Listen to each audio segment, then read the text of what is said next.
সারা দেশে জ্বালানি তেলের সংকট আরও তীব্র হয়েছে। অনিয়মিত সরবরাহের কারণে বিভিন্ন জেলার ফিলিং স্টেশনগুলোতে পেট্রোল, অকটেল ও ডিজেল পেতে চরম দুর্ভোগ পোহাতে হচ্ছে পরিবহন চালক ও কৃষকদের। বিক্ষোভও হয়েছে। অবৈধ মজুদের বিরুদ্ধে চলছে ভ্রাম্যমাণ আদালতের অভিযান। প্রতিনিধিদের তথ্য ভিডিওতে আরও জানাচ্ছেন সমর ইসলাম।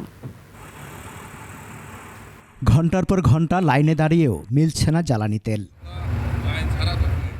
ময়মনসিংহের ফুলপুরে ফুয়েল কার্ড ছাড়া তেল না পেয়ে সড়ক অবরোধ করে বিক্ষোভ করেছে কয়েকশো মোটরসাইকেল চালক। আমরা অপেক্ষা করতেছি, এখন বলে প্রশাসনে ওরা করে তেল দিত না। আমরা নিজের টাকা দিয়ে তেল কিনে নিব, সেই ক্ষেত্রে কিসের ফুয়েল কার্ড লাগবে আমাদের? ফজর নামাজের পরে তেলের জন্য আসছে, বলছে যে কালকে আজকে তেল দিব, এখন তো বলতেছে তেল নাই। তেল আছে কিন্তু কালকে দেওয়া হইব ফুয়েল কার্ড দেখে।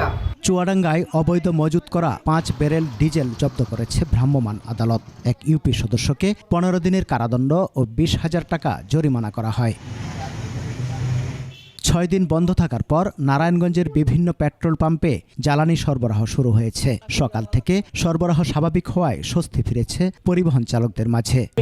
এরপরে কখন পাবো ঠিক নেই, দিলে হয়তো 200 টাকা দিতে পারে। প্রশাসনের নজর দেওয়া উচিত, প্লাস সংসদে যারা আছে তাদের নজর দেওয়া উচিত। শিল্পাঞ্চল সাভারে অনিয়মিত সরবরাহের কারণে চরম বিপাকে পরিবহন চালকরা।